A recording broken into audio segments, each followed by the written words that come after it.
Bonjour, bonjour à toutes et à tous, bonjour à ceux qui nous rejoignent. Alors, pour ceux justement qui nous rejoignent, bienvenue pour cette nouvelle interview qui vous veut du bien. Alors, pour ceux qui ne me connaissent pas, je suis Valérie Claes, je suis médiatrice, coach et coach de couple. Et notamment, j'accompagne des femmes qui vivent une période de remise en question et qui veulent justement transformer ce moment de questionnement en une opportunité de se réaliser pleinement. Alors aujourd'hui, j'ai le grand plaisir de recevoir Gaëlle. Gaëlle, tu es d'ailleurs, tu es coach aussi comme moi. Tu es basée d'ailleurs, on se parle, tu es au Canada. Et Gaëlle, en fait, moi la raison pour laquelle j'avais vraiment très envie de te recevoir, c'est parce que je trouve qu'il y a, je t'ai rencontré maintenant il y a quelques années, et je trouve ta pratique du coaching assez originale parce que notamment il y a aussi d'autres outils, mais tu utilises le Kundalini Yoga justement dans tes coachings. Et j'ai eu l'occasion d'ailleurs de participer à 2 de tes séances de Kundalini. J'ai vraiment adoré ça. Et du coup, j'ai tellement aimé ça que j'avais vraiment envie de pouvoir le partager à d'autres femmes qui me suivent. Et peut-être que tu nous expliques un petit peu, d'abord que tu te présentes, nous dises un petit peu qui tu es, ce que tu fais, et puis surtout comment le Kundalini, comment tu en es arrivé à faire connaissance de ce yoga, et surtout ce que ça a changé, parce que clairement, j'ai l'impression qu'il y a un avant, un après, et ça a vraiment générer des grands changements dans ta vie, dans ta façon de travailler aussi. Oui. Mais d'abord, bonjour à toutes et merci Valérie pour cette magnifique opportunité. Et donc, en fait, je suis Gaëlle et j'aide les personnes, les femmes, en fait, qui sont dans un moment soit difficile de leur vie, donc une transition, un passage dans leur vie, à se reconnecter à elles et à créer la vie qu'elles ont envie, qu'elles rêvent, qui est juste pour elles. Et ça peut être aussi justement oser à rêver à une vie extraordinaire. Et j'accompagne également les personnes qui sont sur le chemin de l'entrepreneuriat, donc typiquement les personnes qui ont un projet professionnel ou qui débutent et qui voudraient se libérer de toutes les peurs, de toutes les croyances qui en fait font en sorte qu'elles sont bloquées ou qu'elles ne rayonnent pas comme elles le voudraient. Donc, on va vraiment travailler tout ce qui est oser, rayonner et vraiment vibrer. Et voilà. Et je suis passée par tous ces chemins-là, donc c'est du vécu. Mais c'est ça, j'imagine que quelque part, toi-même, tu as fait tout ce chemin pour aujourd'hui pouvoir accompagner ces femmes. Et donc, clairement, tu mets à leur disposition, j'imagine que moi, je le fais aussi dans mes accompagnements, tout ce dont tu as eu besoin, quelque part, pour en arriver là où tu es aujourd'hui. Et alors, justement, dis-nous un petit peu par rapport au Kundalini, justement, comment, ce que ça t'a apporté, comment tu l'utilises, comment, je pense, c'est un très beau moyen de se reconnecter, justement, à soi. Ouais. Alors, l'expérience du Kundalini Yoga, pour moi, j'ai commencé à le connaître à Bangkok quand j'habitais en Asie et j'en ai fait et j'appréciais et en fait, on le mixait avec un bain de gang qui est un bain sonore où en fait, c'est comme si on était régénéré en profondeur ou si toutes nos cellules étaient comme ça, régénérées et guéries. Et donc, j'ai apprécié. Et je me suis dit que donc ensuite on a déménagé au Canada, à Toronto, et là je me suis dit je veux être proche d'un centre de Kundalini Yoga parce que c'est vraiment quelque chose que j'ai envie d'avoir plus dans ma vie.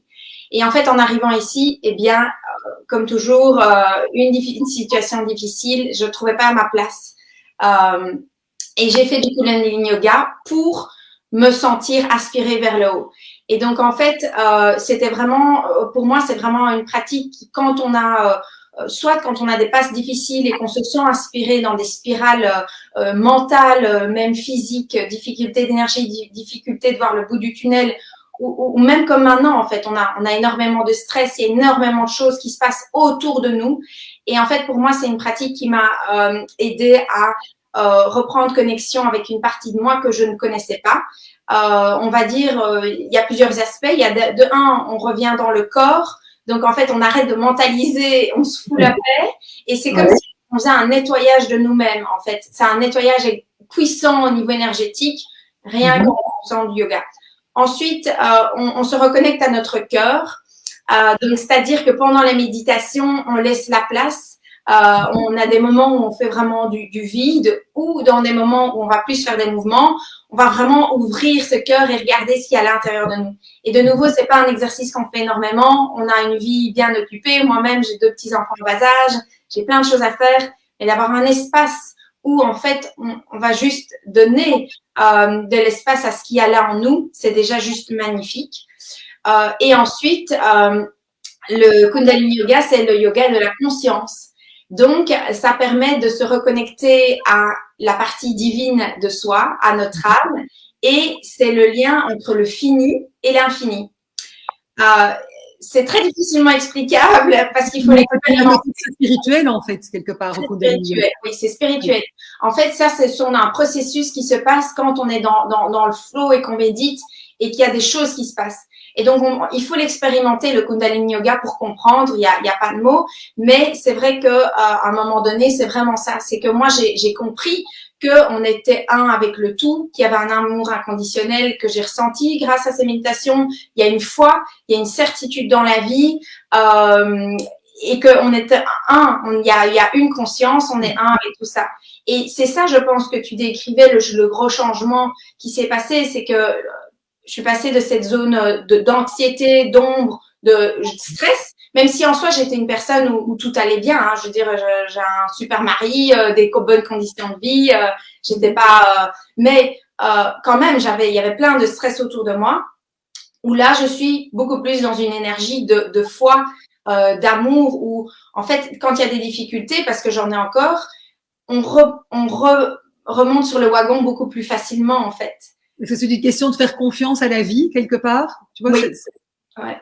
Parce qu'on est dans ce il y a une foi parce qu'en fait, quand on touche à cet infini, ensuite, après, quand on expérimente la vie, on la voit différemment parce qu'on a vraiment une certitude au fond de soi et une confiance en soi. En fait, on touche une partie de soi, de confiance en soi, qui est illimitée, qui ne peut pas être expliquée à travers des exercices de confiance en soi, du mental. Ça se ressent.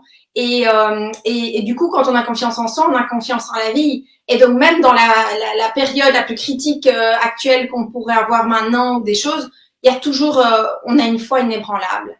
Ça, je pense, parce que bon, il y a évidemment le contexte global dans lequel on vit aujourd'hui qui est difficile. Puis moi, je pense aussi à toutes ces femmes que j'accompagne, justement, qui sont dans des périodes de séparation, par exemple, tu vois, de divorce, des moments très durs. Et donc, enfin, typiquement, je dis que c'est le genre de pratique qui peut vraiment aider quelque part à traverser, voilà, ces moments de la vie qui sont extrêmement difficiles pour pouvoir garder finalement foi en la vie et se dire que, en fin de compte, la vie nous vaut du bien. Parfois, voilà, je dis, c'est vraiment se reconnecter finalement à, plus grand que soi quelque part. Oui, tout à fait. C'est vraiment une pratique de guérison. Moi, je l'ai approché avec une pratique de guérison et maintenant, je le prends comme une pratique d'expansion. Donc, c'est-à-dire que tu as envie d'encore aller plus se développer dans ton être, voilà, en tant que personne qui est sur une mission, et tu peux aussi aller en expansion. Et donc pour les femmes, en effet, c'est quelque chose de magnifique, et ça va les prendre juste là où elles sont. Soit elles sont dans une période difficile, et ça va les permettre de leur guérir. Soit elles sont déjà bien, mais elles ont envie de continuer à être plus créatives après une session de yoga. En fait, typiquement, comment ça se passe, c'est que on a même le lendemain, on a un esprit qui est beaucoup plus clair. On a plus de clarté mentale, on fait plus rapidement les choses, mais pas avec une énergie de il faut que je fasse. En fait, c'est juste que on va beaucoup plus droit au but parce qu'on est plus clair. On se sent beaucoup moins stressé, on est plus en paix avec une puissance à l'intérieur de nous. Et ça, c'est juste génial parce que en tant que maman, en tant que femme qui traverse des difficultés de vie, c'est incroyable de pouvoir en fait retoucher à cette partie-là de nous qu'on a. Cette puissance, en fait, cette puissance qu'on a en nous quelque part. Ouais, c'est cette partie-là. Dis-moi un peu par rapport, tu vois, parce que bon, il y a toutes sortes de yoga, hein. Voilà, il y a le hatha yoga, de l'ashtanga yoga. Quel est justement, moi je sais ce que j'ai expérimenté, mais peut-être expliquer aux personnes qui nous écoutent, justement, tiens, quelles sont les particularités du Kundalini par rapport, par exemple, à Hatha Yoga, par exemple, tu vois. Alors, les particularités du Kundalini Yoga, donc c'est vraiment le yoga de la conscience. Donc, en fait, on va remettre de la conscience sur ce qu'on fait, sur notre corps. Et en fait, c'est un yoga assez introspectif. Donc, c'est-à-dire que il y a une partie où on va faire des exercices de respiration, une partie où on va faire de la méditation, une partie où on va bouger notre corps. Et comme tu le sais, on y va.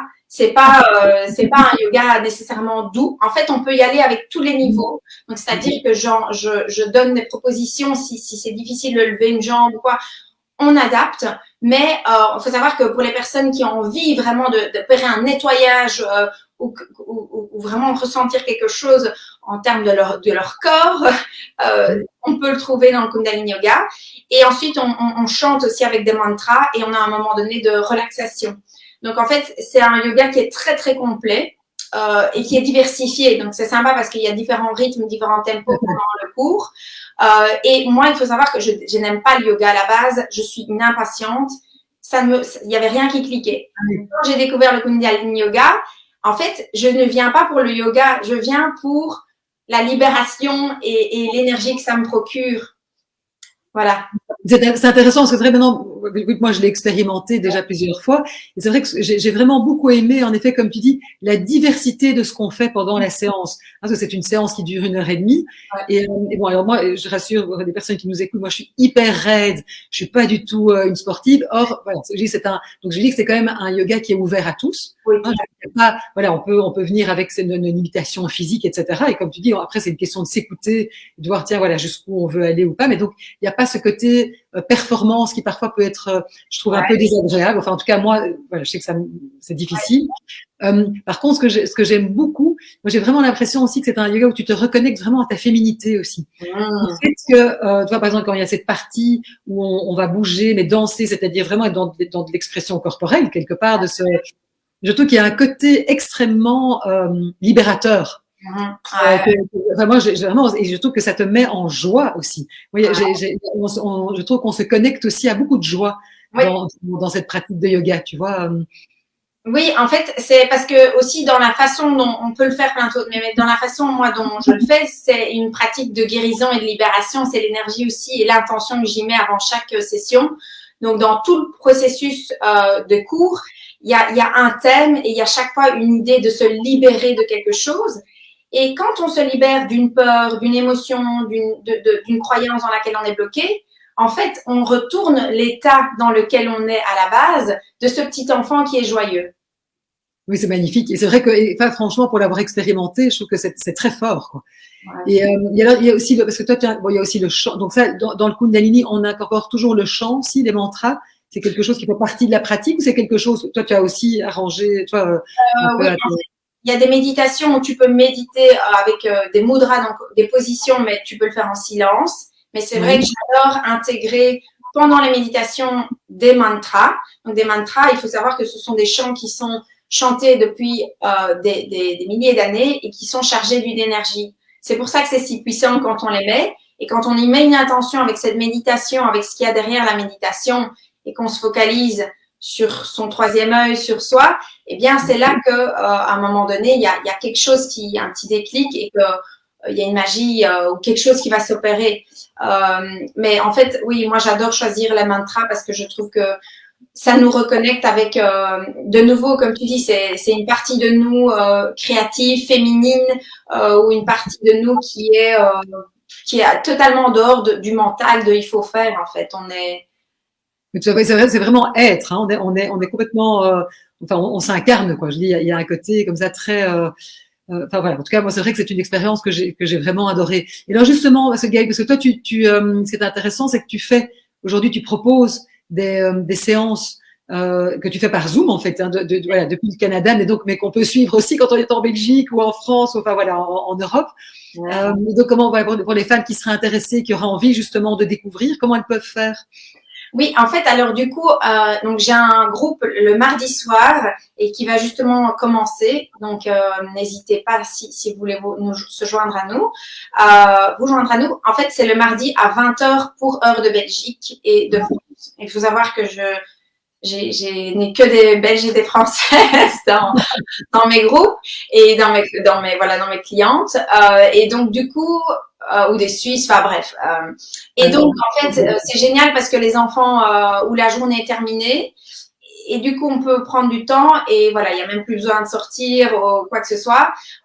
Et en fait, pour les petites histoires, je l'ai fait l'année passée parce que je voyais bien qu'on était tous confinés et je me suis dit, il faut le faire à travers un écran, même si j'avais une réticence.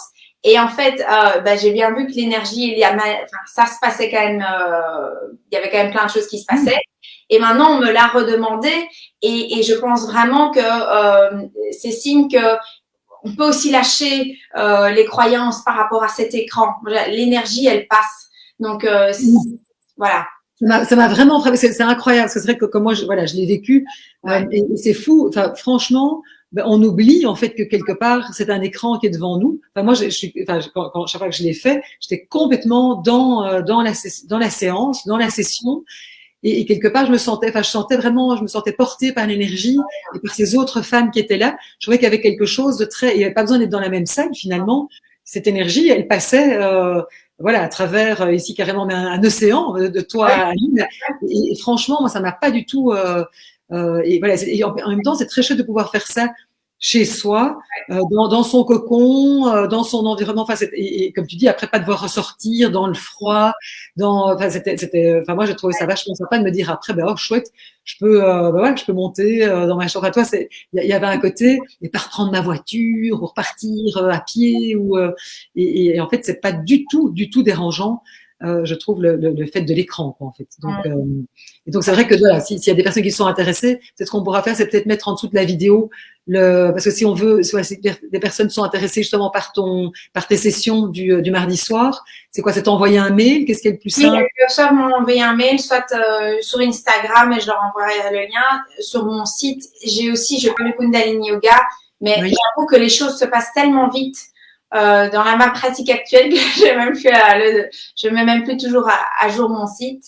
Donc maintenant, voilà, c'est les réseaux sociaux, c'est très bien.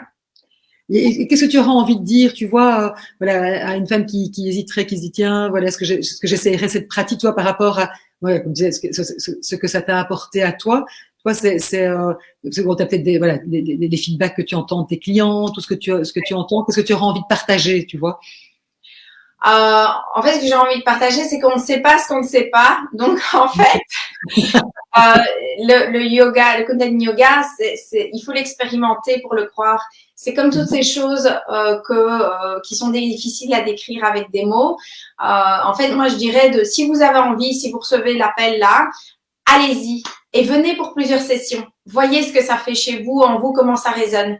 Et alors, après quelques sessions, on peut se dire, bon, en fait, voilà, j'aime à moitié ou j'aime bien, ou voir si justement, comment ça résonne en vous. Savoir que c'est ouvert à toutes. Donc, l'année passée, j'avais vraiment une personne de 75 ans qui était à mes cours et j'avais plein de mamans de 30 et des ans. Donc, c'est vraiment ouvert à tout le monde et c'est ouvert aux personnes qui sont à la fois soit sur un chemin spirituel, un chemin de développement ou alors qui sont juste là. Là, on a aussi des personnes qui doivent se guérir parce qu'il y a des choses vraiment difficiles dans leur vie.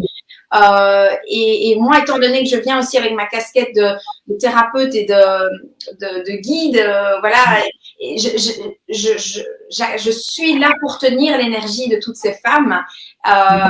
Et c'est ça aussi qu'il y a dans le groupe, quoi. C'est pas, voilà, comme vous l'avez compris, il s'agit pas de lever juste la jambe, quoi. C'est plus. Et donc de venir, quoi, d'expérimenter-le. Expérimentez-le. Ce sera mon meilleur conseil. Et tout ce que les personnes m'ont dit, c'est que oui, c'est vraiment une pratique qui englobe énormément de choses. Donc, cette diversité est très intéressante parce que il y a plein de choses qui se passent. Et puis, petit à petit, il y a des choses qui se passent dans leur vie, en fait, où elles se sentent mieux, mieux avec elles-mêmes. Voilà, il y a à chaque fois des petites choses qui se débloquent. C'est ça, mieux dans son corps, mieux dans son énergie, et pouvoir aussi, comme tu disais, reconnecter aussi des parties de soi qu'on a un peu oubliées. Ouais. Et moi je trouve aussi, je dis, c'est moi ce qui m'a aussi frappé, c'était aussi ce côté à la fois, toi, bon, très spirituel, et en même temps, je trouve cette reconnexion à la joie. Il y a quelque chose de l'ordre. Enfin, moi, j'ai ressenti. Alors voilà, je sais pas si c'était par hasard les deux sessions, toi, s'il y avait mais j'ai ressenti quand même quelque chose de très. Il y avait quelque chose de très apaisé. Et en même temps, quelque chose d'assez joyeux, comme si tu te reconnectais un peu aussi une partie de l'enfant, tu vois, voilà, joyeux en soi. Enfin, j'ai bien aimé. Enfin, voilà, il y avait quelque chose de En fait, ce qui me vient quand tu dis ça, et par rapport au couple aussi, c'est que en fait, quand on se reconnecte aussi à cette partie de soi, de cette joie, où tu vois, ça peut être la reconnexion à l'âme, à une partie de soi qui est là en sous-vie, et en fait, qui est très joyeuse. C'est notre mode par défaut d'être dans cet amour, dans cette joie. Et ce que j'ai adoré, moi, après des pratiques de Kundalini Yoga, c'est que j'arrive vers mon mari et j'ai tellement d'amour à lui donner. Même lui, il me regarde, mais il me dit, mais elle a fumé un pétard ou... Et en fait, et c'est ça que je voulais dire pour toutes les personnes qui sont soit difficiles de s'aimer elles, soit en difficulté même dans leur couple. Moi, ce que j'ai ressenti au niveau de comment ensuite je m'aimais, comment ensuite je pouvais aller vers mon mari, avec beaucoup de la compassion, une compassion ressentie. En fait, c'est pas une compassion mentale, je dois être dans la compassion, c'est à un moment donné, comme tu dis, il y a la joie qui est arrivée, où il y a la compassion, il y a l'amour, et hop, on peut beaucoup plus être comme ça dans notre vie. Et c'est une énergie aussi du yin et du yang, du masculin et du féminin. Donc, en fait, c'est ça que j'adore. À la fois, comme tu dis, il y a le côté spirituel, il y a un côté très posé, relaxant, sûr de soi. Mais ensuite, il y a de l'action. Il y a de l'action dans le cours. Et ensuite, ça nous permet, dans notre vie, de prendre des actions. Donc, il y a les deux. Ça, c'est très chouette. Oui, donc du coup, tu réconcilies, comme tu dis, le féminin, le masculin. Et c'est intéressant. J'aime bien aussi la notion quand tu parlais d'amour de soi, parce que finalement, c'est bien quelque chose qu'on nous a pas appris et qui est tellement important, c'est de pouvoir vraiment s'accepter et s'aimer. Ouais. Et c'est sûr que c'est une pratique aussi qui quelque part, il y a cette espèce d'amour inconditionnel, mais aussi vis-à-vis de nous-mêmes, en fait, quelque part. Et du coup, à partir du moment où on peut se rencontrer soi-même, on rencontre d'autant mieux l'autre, évidemment. Ouais, totalement. Donc, voilà, donc ça nous permet d'avoir aussi une relation plus apaisée avec nous, mais en extension aussi une relation plus apaisée avec les autres. Oui, d'incarner vraiment son potentiel. Je pense que sincèrement, comme tu disais, si voilà, tout ça fait ensuite qu'après on est vraiment à fond dans cette personne pour qui on est venu sur Terre. Hein. Je veux dire, toutes ces blessures, toutes ces souffrances qu'on peut vivre, elles sont dures sur le moment même, elles ont un message et elles ont quelque chose à nous apporter. Mais c'est vrai que ressentir ensuite cette lumière, cette joie, c'est génial aussi pour être vraiment continuer sur notre chemin, mais à chaque fois en ayant comme des paliers d'expansion. Exactement, en évoluant, évidemment. Super. Mais écoute, Gaëlle, voilà, vraiment merci de nous avoir partagé ton enthousiasme et ta passion pour le Kundalini. Et j'ai envie de dire, celles qui nous écoutent, surtout quelque part, mais essayez, comme tu dis, expérimentez, parce que c'est vrai que moi j'avais vraiment envie de le partager parce que je trouve que c'est une très belle pratique et que je serais heureuse de continuer. Donc Gaëlle, en tout cas, merci et bonne continuation à toi. Oui, dis-moi, tu voulais rajouter quelque chose. Bon, je voulais savoir si tu voulais qu'on fasse un petit exercice ou si c'était bon comme ça. Ah oui, super, génial. Si on peut faire un petit exercice, ça serait fantastique. Oui, tout à fait. Okay. Ce que j'avais prévu, c'était donc en fait, il faut juste être assis en tailleur ou assis sur votre chaise. Oui. Et en fait, l'exercice, c'est de connecter donc le pouce avec chaque doigt, donc avec notre index, avec notre majeur, notre annulaire et notre auriculaire. Donc, on connecte 1, 2, 3, 4. C'est très facilement. Et on fait ça avec les deux côtés. Et en fait, on va dire le mantra, enfin, le petit mantra, Satanama. Donc, Satanama. Et ça veut dire la création, c'est l'infini. Donc, c'est vraiment le début. C'est le commencement. Ensuite, donc c'est la vie. Donc, c'est l'existence. Ensuite, na, c'est la mort, donc c'est la fin. Ma, c'est la renaissance. Et donc, en fait, c'est le cycle infini de la vie, on va dire. Et je trouve que dans le moment actuel dans lequel on est, c'est ça qui est magnifique, c'est de savoir que rien n'est temporaire. C'est un cycle, et même pour les difficultés que les personnes vivent là maintenant, il y a personne qui va rester dans cet état-là. Donc, c'est le cycle de la vie et l'intemporalité des choses. Et à chaque fois, avec cette renaissance aussi. Tout à fait, oui. Donc je trouve ça sympa. Et alors, vous pouvez juste poser vos mains sur vos jambes et en fait fermer les yeux et vous connecter là à votre troisième œil, qui est vraiment c'est là où on a toute notre intuition. Et en fait, avec nos mains, on va juste chuchoter sa, ta, na, ma. Sa, ta, na, ma. Alors là, on se concentre vraiment concentrer sur ma voix. On va le faire juste 1 minute. Et on essaye de faire le vide, de se concentrer sur le point entre les 2 yeux, de faire le vide et se concentrer sur ma voix et sur la sensation ici de nos mains. Donc, on y va, on ferme les yeux, on prend une grande inspiration et vous pouvez, avec nous, on va dire le mantra Satanama. Sa, ta, na, ma. Sa, ta, na, ma. Sa, ta, na, ma. Sa, ta, na, ma. Sa, ta, na, ma. Sa, ta, na, ma. Sa, ta, na, ma. Sa, ta, na, ma. Sa, ta, na, ma. Sa, ta, na, ma. Sa, ta, na, ma. Sa, ta, na, ma. Et tout doucement, vous pouvez inspirer, suspendre l'exercice,